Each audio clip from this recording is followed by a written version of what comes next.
Going to use the fancy AI summary. Which Oh, you yeah. know. Oh, I gotta pull up the document. All right, I'm gonna hit go. Oh Here we go. no. Let him- Welcome to Earl and the Idiot, the show that gives you the answers you need to take your business to the next level.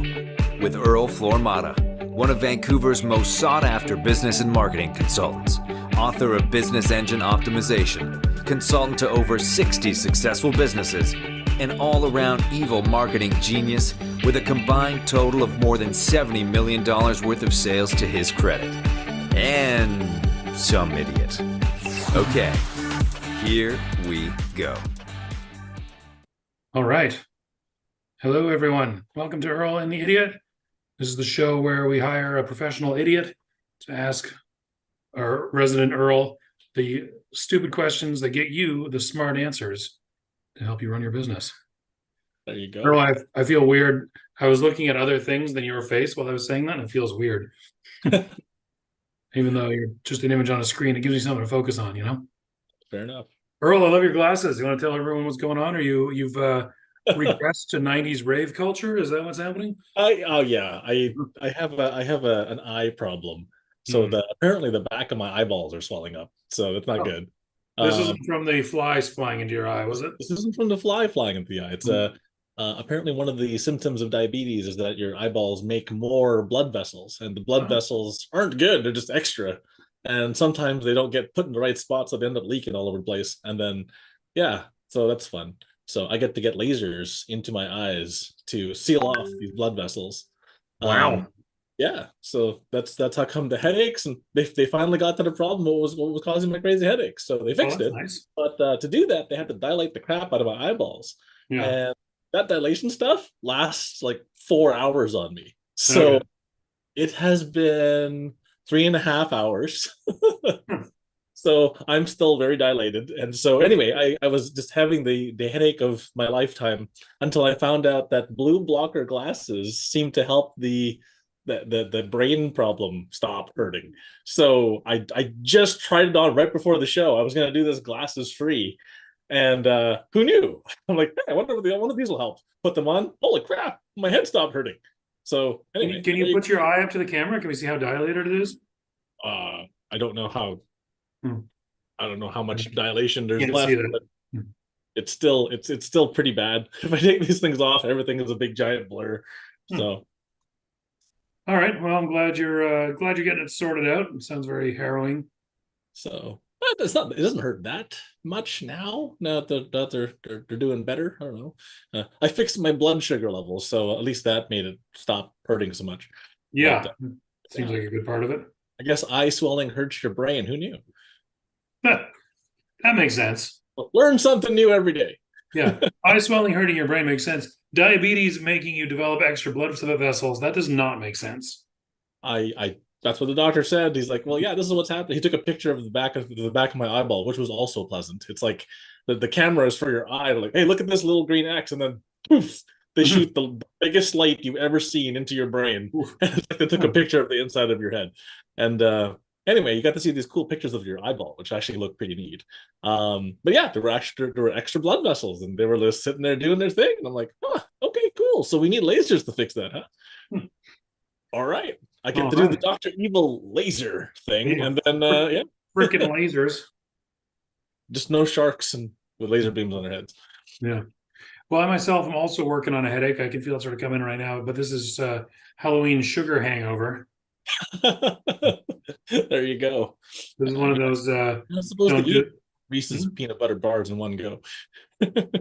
yeah, I've subsisted on a diet of about 30% Reese's peanut butter cups There you for go. a lot. You know, people keep coming across sources of free candy, and it's in my nature to never pass up free anything. So I'm going, you don't want this candy, you don't need this candy, but it's free. Don't Yep. miss out. There you go. I gotta love the FOMO, right? Yeah. Someone suggested, I remember reading somewhere they're like, that's one thing people run into like in weight loss and stuff is they feel they need to clean their plate or the food's wasted, Yeah. you know. Yep. And they said just try to remember that the food is wasted if it goes in your body too. Yeah. And Yeah. that's tough. I have a hard time with that. I'm Asian, man. If you don't finish every grain of rice, they beat you. So that's how it works. Yeah. So there you Exactly. go. Because there's some starving kid in Asia. Yeah. Never understood that one. We're like, oh, eat all your food. Think about the poor kids in Africa. Like, send them my food. What are you talking about? Yeah. I didn't take it from them. Yeah, exactly. Weird. Anyway, this is really not helping our audience, I don't think, get any closer to achieving their business goals. Sorry, audience. It's always the rant in the beginning that sets the pace of the show. So Yeah, it sets us up for the running gags that we'll be making as we dive right in. Yeah, and then 20 minutes later, we finally dive right in. So as you can see by the image behind me, we are talking about landing. There you go. Specifically landing pages. Here is an incoming customer, as it's a cargo plane, and he's loaded with his customer dollars right there. Excellent. And he's coming in for a landing on your mighty warship here that hopefully will he won't touch and go. So what do they call that? It's a pilot training thing. You do touch and let go, or touch and take off or something. Again. Yeah, those are fun. Yeah. So hopefully he doesn't do that. Hopefully he lands on your landing page and we stays there and gives you lots of money. It stays there long enough to unload the cargo from his cargo plane. How far can I stretch this metaphor out? Well, maybe we should explain what the hell a landing page is. Let's start by explaining what the hell a landing page is. And as the resident genius, why don't you do it? Because I obviously am totally aware and very well versed in this and know everything there is to know. But why don't you give it a try? Well, see, because you build them for a living. I do build them for a living, yeah. So, well, a landing page is where you send your traffic to do things, right? Because most web pages are, the home page is where good traffic goes to die most of the time. So a landing page is a page specifically geared to answer one particular pain or question that the customer has, and proceeds to give them some sort of offer, whether it's for free or for a low ticket, or convince them to book a call with you. That's what the landing page's function is supposed to do. And it's good. It's the landing page because that's where the customers land, and then hopefully part ways with their money. But yeah, that's what a landing page is supposed to do. But it's supposed to be a singular focus. That is the differential for a landing page. Don't have a landing page that asks you to do 3 things. It won't work so good. The home page is where people go to learn more about your business, right? But landing pages are where they go to actually, start the transactional process and make moves. So there's immediately a dozen questions come to mind before we even get into our AI overlord's rendition of this. Right. And maybe these will be added in, but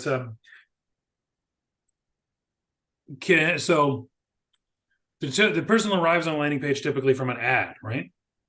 Not necessarily. What are the places someone might arrive? Ask this as an open-ended question rather than yes or no. So what are the places someone will arrive on your landing page from? Every different traffic source known to man. So every different traffic source known to man should be checking people towards a landing page when it's a specific question or problem that you're trying to resolve. So an ad could send them to the landing page. A link from one of your articles inside your site could send them to a landing page. Okay. Off of social media could send them to the landing page. On, for example, LinkedIn, you're allowed to create articles within LinkedIn. And so you could have your article off your LinkedIn page, then send people towards your landing page after kind of discussing what the problem is for a little bit in the article.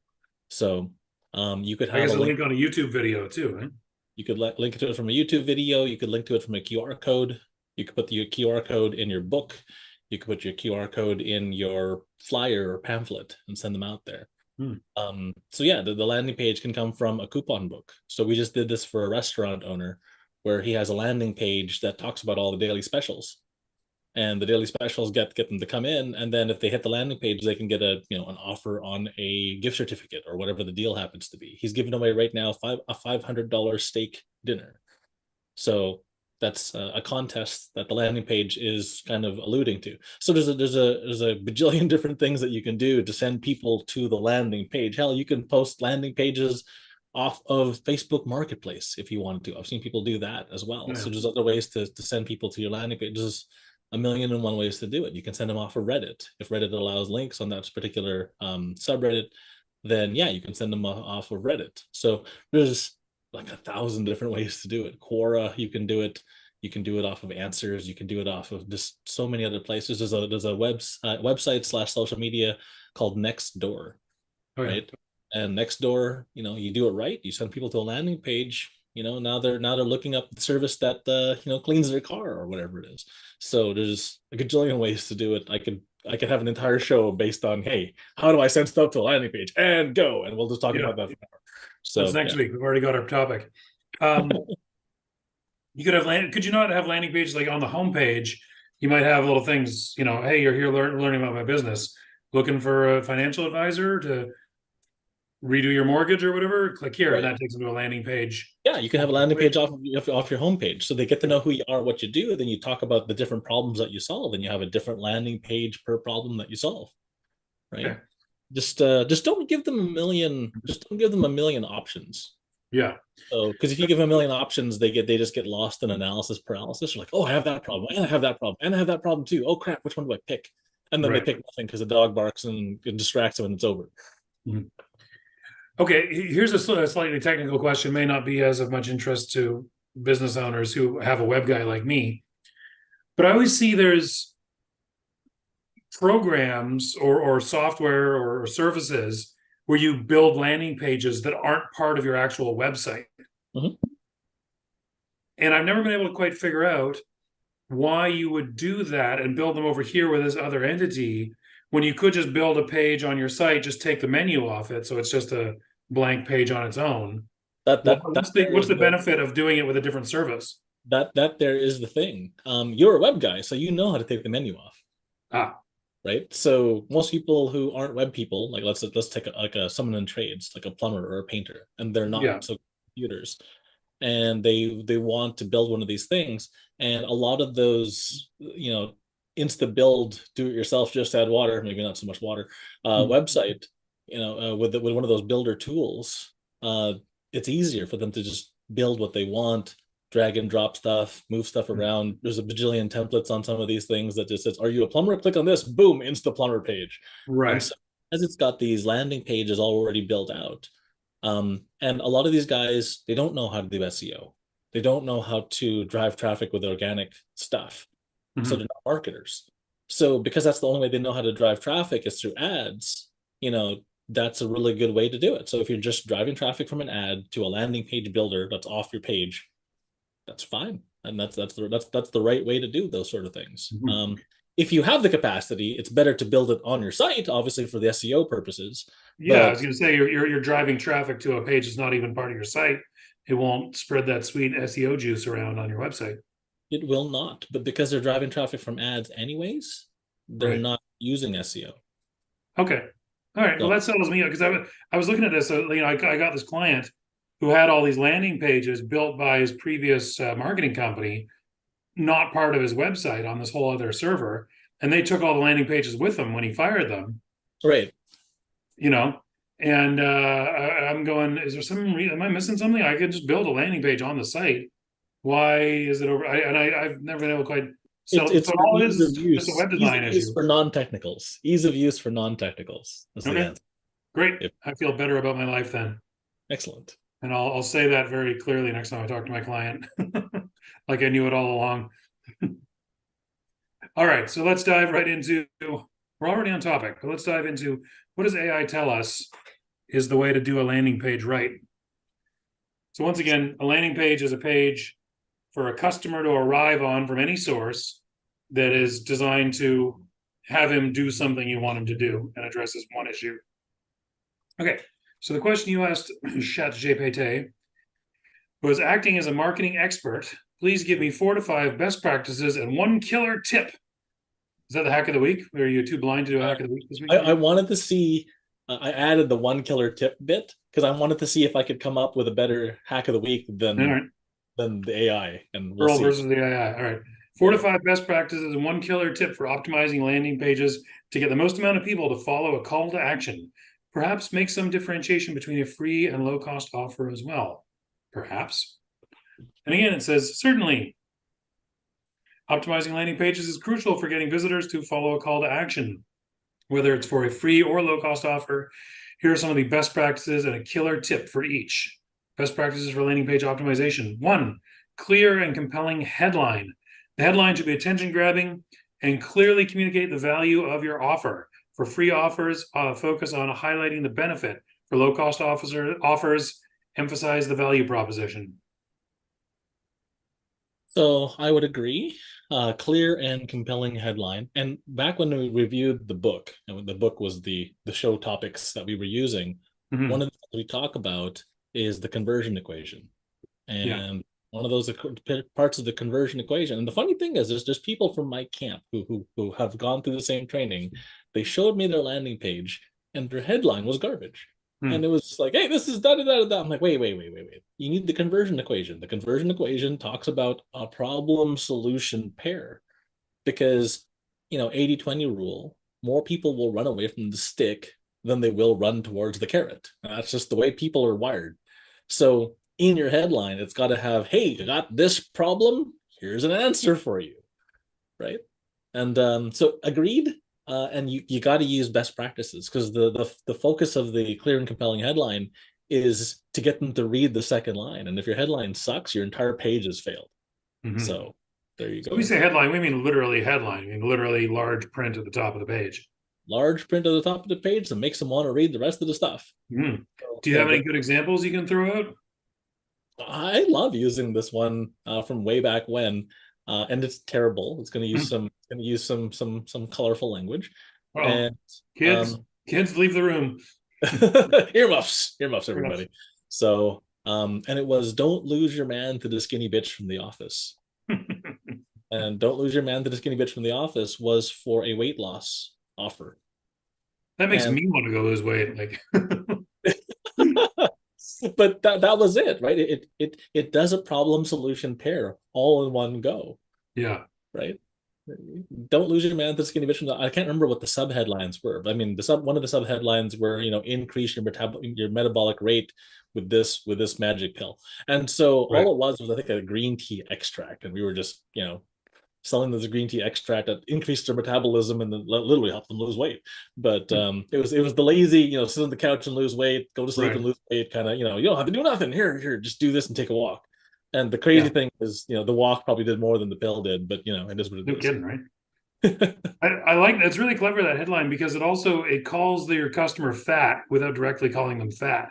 Absolutely. It's really brilliant. Because if you're like, hey, you're too fat, lose some weight, it's like, how dare you? Right. Well, you frame it that way, you don't lose your man to the skinny bitch from the office. You'd be like, hi, like you guys are like, you can't argue with it. If you have that problem, you can't argue with that proposition there.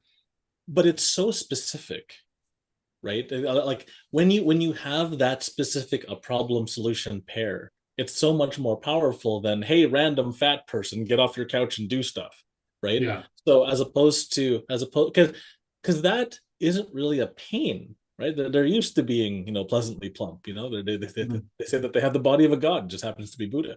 So it's just, it's round as a shape. I'm in shape, and so there's this comfort level where it's okay, but until you agitate that position and give it some sort of external source, and this is using that framework of us versus them. Right. And the moment it's us versus them, it's us versus skinny bitch from the office. And so it encapsulates a lot of those little best practices, a lot of that psychology that needs to go into the whole structure. And it works. It just worked really well. We sold so much of that green tea extract. It's not funny. I also noticed that it doesn't actually mention the product at all. It does not. You don't have to mention the product. And because this product works so well, like it could just as easily be an ad for a personal trainer or a gym or something, Absolutely. Or it could be for Spanx for all we care,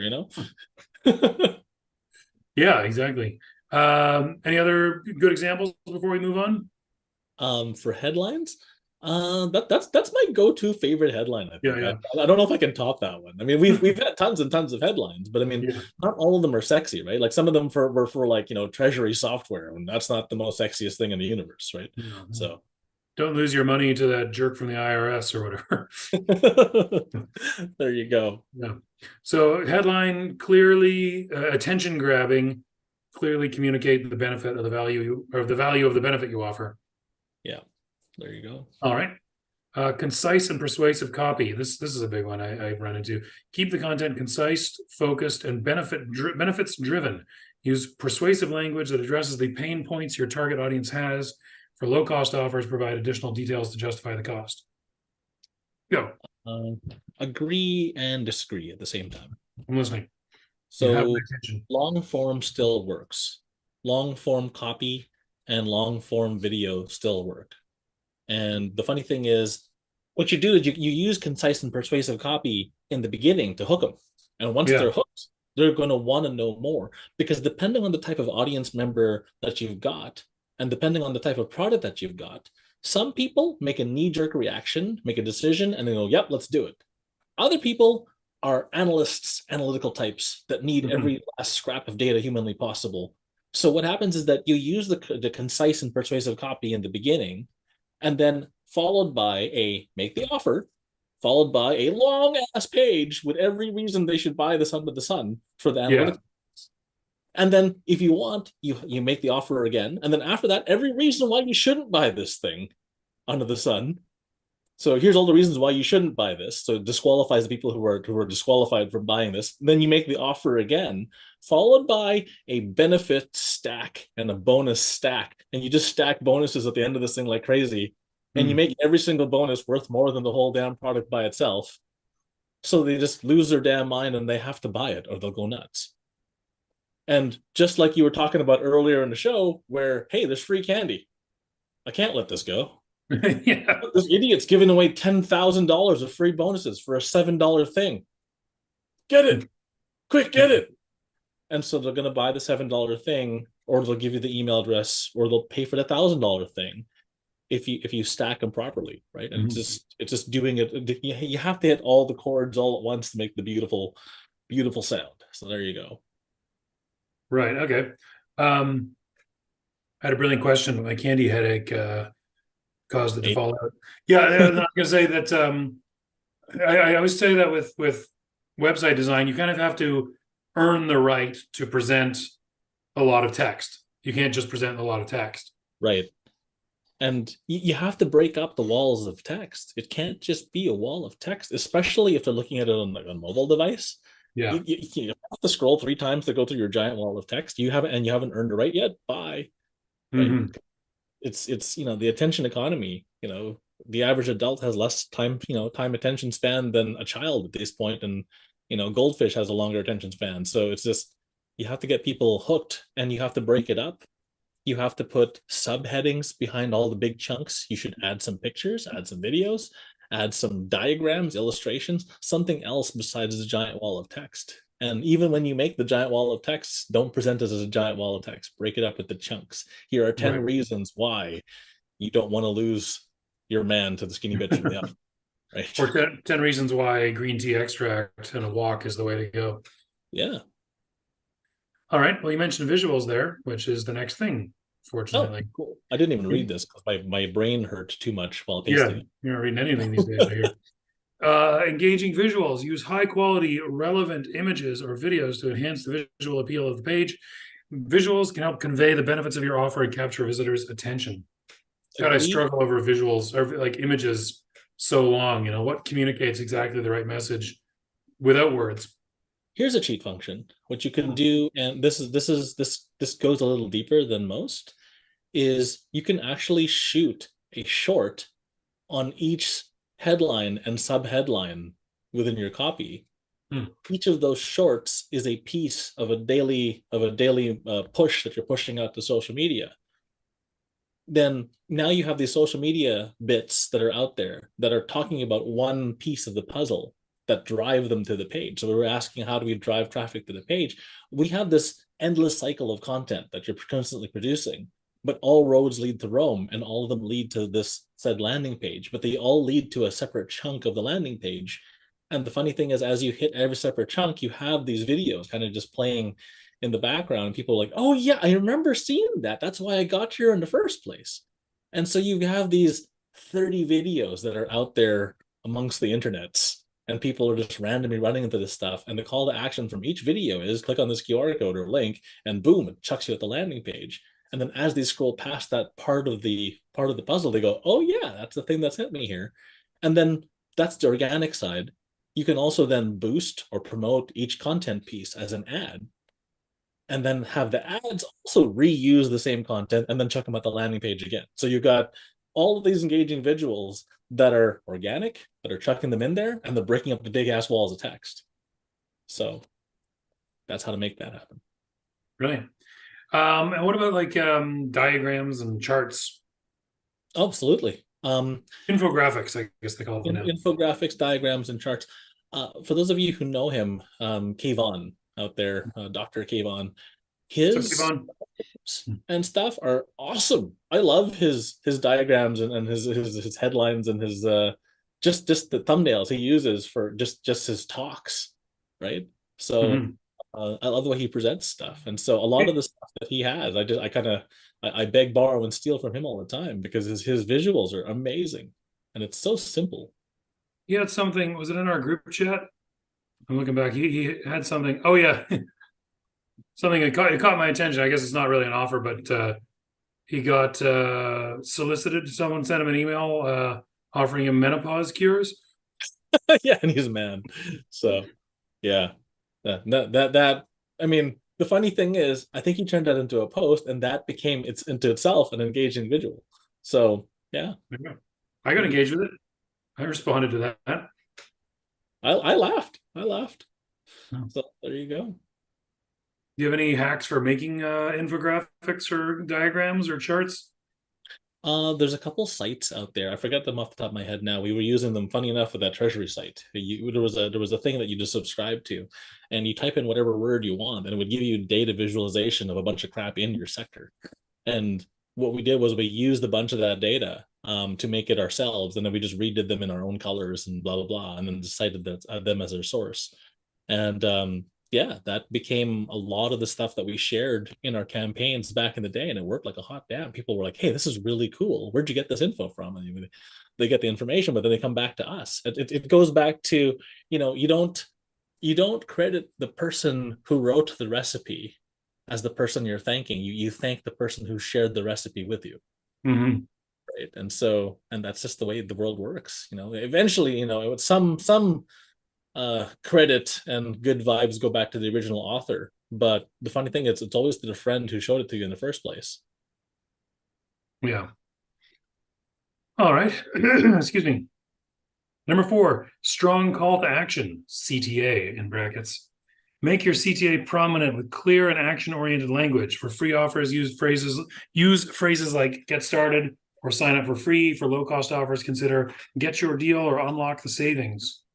I guess we should clarify here, when your call to action, you want the guy to do something, but you're getting something too. For a free offer, you're getting his identity, right? Yeah, it's still transactional. Yeah, it's still transactional in nature. So if you're giving away something for free, you're trading a phone number. You're getting the phone number. You're getting the email address. You're getting, some information on them that lets you reach out and connect with them at a later date. So hopefully they consume the offer and then they actually read the damn thing. Because remember, there's did I say yes to the offer, and did I actually read the thing or use the thing or look at the PDF or watch the video afterwards. And so yeah, but a strong call to action, I agree. If your call to action is fuzzy and not really sure or doesn't really address the problem at hand, you're not going to get a lot of people clicking on it. And the other thing is, contrary to popular belief, some people say use the language of the space that you're in and use as much of that language as humanly possible. I don't agree with that 100%. What do you mean? Give me an example of that. So, for example, in the financial planner, because you said financial planner earlier, there's this thing called TOT, which is called top of table. And there's another thing called MDRT, which stands for $1 Million Round Table. So only people in the industry would know what the hell a TOT or MDRT is. Because if you didn't know what a TOT was, you're thinking tater tots or, whatever. And so you're like, you don't know what the hell top of table is. So if you're using these MDRTs or TOTs inside your copy, it makes sense because if they're in the industry, they look at this and they go, yeah, this guy knows what he's talking about because he's speaking our language. But instead of using those bits, I would A/B split test successful financial advisor, you know, financially free financial advisor. Would you trust your financial advisor if he himself or she herself was not financially free? Maybe not. So you can use non, jargon language in your call to action and your structure and test against that with industry jargon and see which one does better because you don't know, right? And if Yeah. anyone says otherwise and they haven't tested it, they're full of crap, right? Right. So It depends on your audience, right? million pages, which one of these would work better? And my answer is the same every single time. Split test it. Right. Okay. So what sort of for free offers, what sort of offers get the most traction? Free For free ebook, free offers, PDF, what are you? it has to be small, easy, and quickly consumable. If you offer a free encyclopedia, ain't no one going to read the entire encyclopedia. They'll read a first little bit and go, yeah, that was cool, but I don't want to read the rest of it. It's just too much. Mhm. So it's got to be small, bite-sized components that help them along the path. And so a free offer structure would be, here is a problem. Here is a free solution to your problem. But inside the free solution, it should either solve or help alleviate what that problem is, but yet introduce the next problem down the line. Because if you have a problem and a solution for it, what is the next problem down the line that you want to instantiate? So let's do a play on the weight loss one. We talked about the weight loss bit. Now that you've lost 10 pounds, none of your clothes fit. Here is a sewing kit that you can use to bring everything in a size or two or whatever that you can use to do this in the meantime before you buy out your new wardrobe. Oh, by the way, here's a partner of ours who happens to sell clothing that your new sexy body will fit into. You should probably buy some of this to keep the man from the skinny bitch. Yeah, And don't lose your man to the well-dressed woman from the office. well, Clothes fit her properly. there you go. So at least here are some new sexy clothes that you can fit into, and then fight the good fight. And so, Okay. So you're the free offer. You're giving them something that answers their question quickly, but then also is putting in there, hey, you're gonna have your next problem. right, and then that might be the actual offer, right? So sometimes you want to agitate the problem, show them what the problem is, give them a quick solution to it, show them what the next piece of the puzzle is. And the funny thing is now they're future thinking. They're already going, well, I'm already skinny now. Wait, no, I'm not. Oh my God, I better buy that green tea pill thing. And so what happens is they're thinking about that future problem going, oh man, that'd be a nice problem to have. Right. So, because I lost 50 pounds in a month once because I just got tired of being fat one day. And none of my clothes fit. I looked like I was wearing my dad's clothes. I looked like I was a kid just playing dress up in the closet and like, crap. And apparently you can only take things in 2 sizes before they just start to look horrible and just fall apart. Right. And so after 2 sizes, it was like, okay, you know what? I would just bring stuff to the place and they'd be like, we can't make this any smaller without making it look terrible. You should just buy new clothes. I'm like, damn it, that was a $5,000 suit. And so it's just, I don't want to spend another $5,000 on a suit.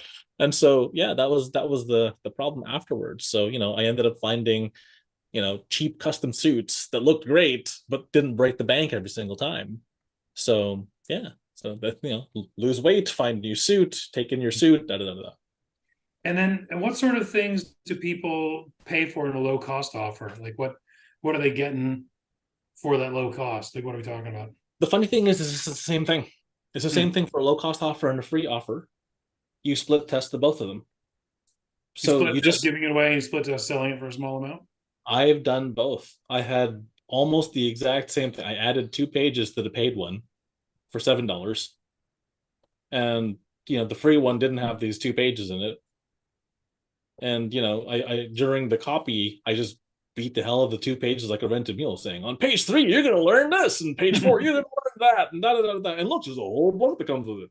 And so, people would be enticed to see these other pieces, and that's what the offer would be. And the funny thing is, if they don't take the low cost $7 offer, you can always drop it to the free offer minus the fancy dancy pages and you'll still get their email address. Okay. We talked about a downsell sequence previously. That's a downsell. So here's a cheap offer for $7, $27, $37, $47. But is it always 7? They don't take it. So it's the new cool thing. It's what the cool kids are doing. Everything used to be a 9, and then we dropped it to a 7. And 95 cents all the time or whatever. There you go. $29.95. Yep. I love that they like people have tested like, oh, we don't do that 95 cents thing. It's $30. It's not $29.95. It's $30. We're being honest and straight up with you in this sales plummet. Again, it depends on the nature of the people you're talking to, right? Yeah. So if they're analytical, you can use the 97 cents. If they're not analytical and they're just like a blue collar type straight shooter kind of guy, it's $30. Call $30, $30. Stop calling $29.95. It's just called $30. Let's stop lying to you. Yeah, it's 5 cents. Suck it up. All right, so let's move on here. I'm really curious to see what it's going to say for a killer tip. Me too. Number 5 is social proof and trust signals. Ooh, these are good buzzwords. I like this. Include customer testimonials, reviews, trust badges, and endorsements to build credibility and trust for low-cost offers. Highlight customer success stories or case studies to showcase the value. Agreed. Mm-hmm. For some stupid reason, I am more compelled to buy something when these trust badges exist. Even though I'm a marketer, even though I know they're manipulating me, I still buy more when I see we take Visa, MasterCard, and they show the Visa, MasterCard logos. Trust them more when they show me that they're part of the Better Business Bureau, even though the Better Business Bureau is a complete scam. Right? Yeah. You just add as a member and da-da-da. And somebody once said the Better Business Bureau is Yelp for boomers. Yes, that was awesome. So that sums it up pretty well.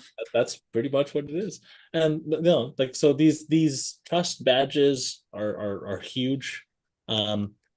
Even though as a marketer, it's totally just marketing gibberish when they say as seen on TV, as seen on CNN, as seen on blah, blah, blah, ABC, NBC, da-da-da. Yeah. It's marketing jibber jabber, but I still fall for it. And it's just like, oh, I know they're doing this to me, but I want to buy it now. And because the stupid logo's on there, I want to buy it more.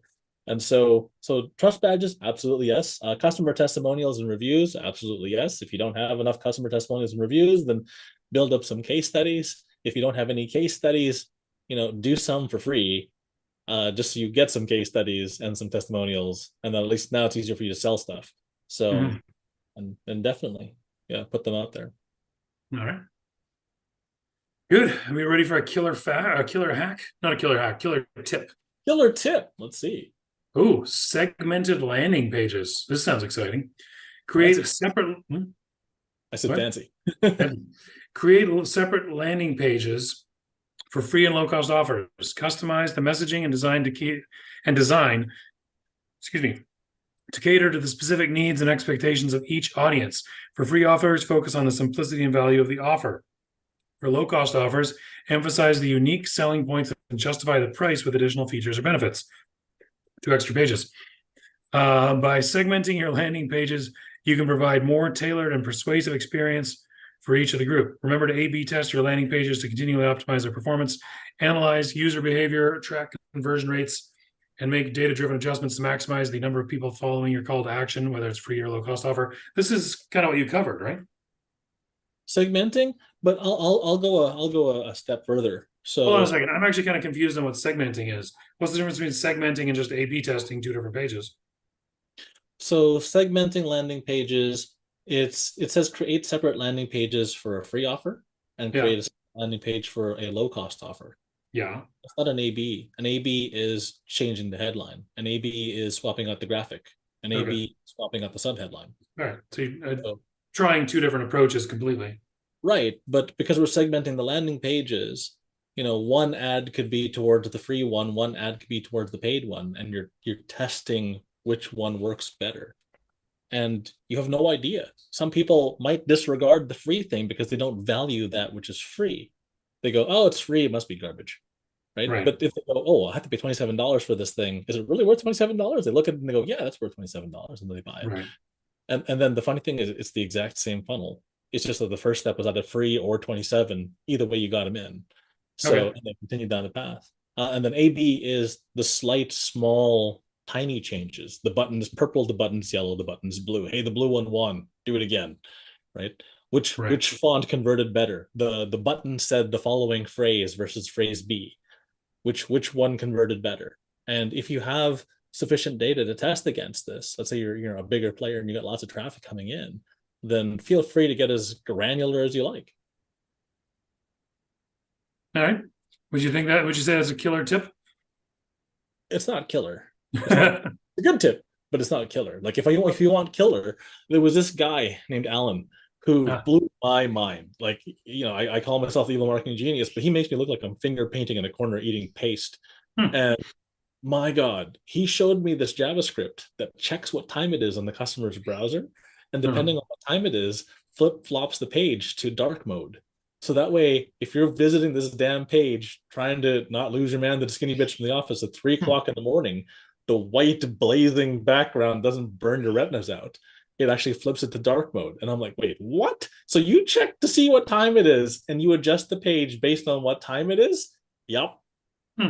And that, like, never in a million years would I thought of a JavaScript that would do that. Like, why would you change that? Oh my God. And then the sales went up and I'm like, that's pretty smart, right? Another one was the button on the landing page. So if you had two offers, one at $37, one at $97, and you were talking about a weight loss sequence, and what you do is on the first the weight loss sequence, the $37, the cheaper one, you have like a big body with a little arrow and then a skinnier body. Like, all right, cool. That's the button to buy this offer. And then the $97 one, you have a big body going to the skinnier body, going to another even skinnier body. So you've got two sequences. You're like, for more money, we can get you more result. And man, I never would have in a million years thought to optimize the button by showing a secondary step on an upsell offer.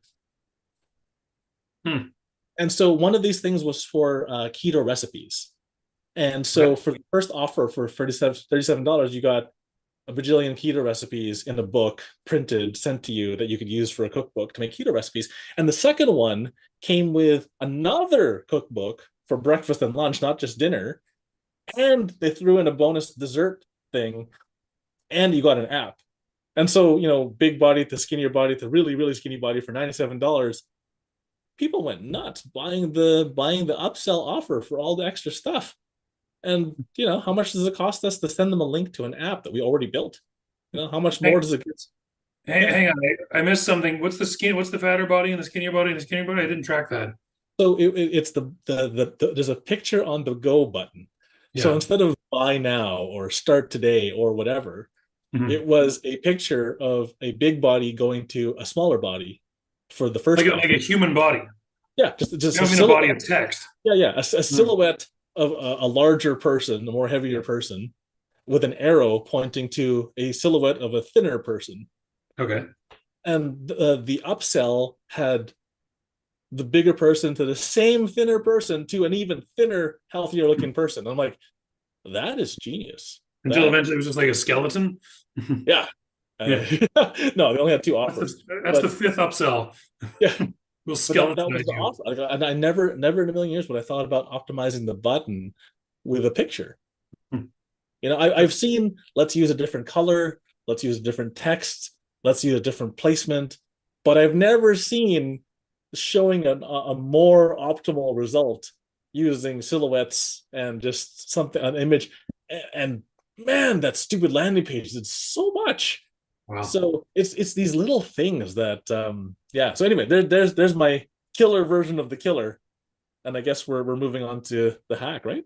Yeah, we're there. We're there. Well, here we go. Hack of the week. Hack of the week. I think that's where my microphone is. I don't even know. Well, the hack of the week is steal things. Steal things. There's new. Never mind having a business at all. Just steal the things you want. Oh no! Like, look at other websites in your arena. Like 10 to 20 of them. Look at other people advertising in your space and rob and duplicate the best parts of each one. So you want to amalgamate all these best practices and offers and then spin it into your own verbiage, into your own voice so that you own it. And then just like that, you're ahead of the competition. So I got this idea back when I was getting married. So we were looking at rings, and we went to the diamond store, a ring store, and we liked this part of this ring and like this part of that ring. We liked this part of that ring, but there was no one ring that had every single thing that we wanted in it. So what I did was I took pictures of all these rings, found this old retired guy who designs rings, and say, "Hey, could you make all of these things in one ring?" He's like, "Yeah, sure, no problem. I designed those other three." Yeah. And we're like, "Huh, well, didn't know that, but cool." So the funny thing is he actually had the molds of the other three. He just redesigned it using wax of all things so he could show us what it looked like as a 3D, thing. And so he built out of wax. This is before 3D printers existed. So he just took a hunk of wax and carved a ring out of it and carved every feature we wanted in this damn thing. And I'm like, huh. Yes, that is the ring that we like. And so there you go. So there's nothing new under the sun. Just take what you like, amalgamate it, and then you're ahead of the competition. And some areas are so just boring and stagnant that you can't take from anyone in your space. We were doing this in the Botox and the medical spa niche a while back. And I actually flipped through 20 sites, and they were all the same, all the same, all the same. And you just saw the same recurring offer, the same recurring garbage that was on every site. I'm like, okay, we can't take from any of these. So sometimes what you need to do is you need to go to outside sectors, other markets that serve your same clientele. And this is a kind of a double hack. And what'll happen is you'll find these people who are still trying to attract your people, but they're not directly serving them the way you do. Those hot buttons, those reasons why they're buying, they're all the same still. So you can take it from somebody else from a different sector, bring it over, and use it in your own. Especially if everyone else in your own is a carbon copy of the other one. So there you go. So what is it when everybody's zagging? Yeah. And so we were just talking about weight loss. Well, this was a med spa. So all these people want to look beautiful. You can use the exact same headline. Don't lose your man to the skinny bitch from the office. Yeah. That's what I said. You can find lots of things. Botox to sell cryo, that freezy thing that freezes your fat, and your fat just kind of breaks off and falls off. And then, or the green tea pill that we sold when we used that same headline. So it's the same stuff. It just depends on how you want to present it.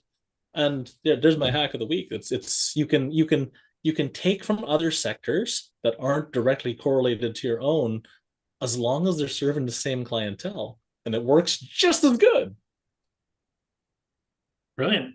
Right? And here's a one last spin on it. Oh, yeah. You could use the same headline, "Don't lose your man to the skinny bitch from the office," to sell perfume. So, think about that. Like that's a whole different thing. But there's no weight loss involved. It's like you just use this pheromone musky thing and he'll just go nuts. And yeah, there you go. And again, it would still get people's attention. Love it.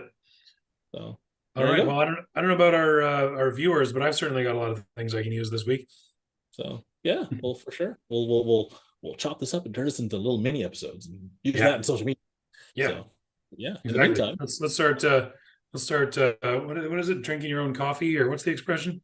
Oh, drinking your own Kool-Aid, eating your own dog food. Getting by on your own supply, eating your own dog food. I like that one. Yeah. Eating your own dog. We'll do that this week. We'll give the cobbler's children all their shoes. There you go. All right. Well, you have any parting words, or should I play us out? I guess we're done. Thanks everybody for joining us. Thank you, Earl, for the brilliant insight. Thank you, ChatGPT, for doing the heavy lifting, and thank you, This Image, for providing me with an entertaining backdrop. So let's play us out. For being you. Here we go. Thanks for listening to Earl and the Idiot. We hope you learned something you can take action on this week.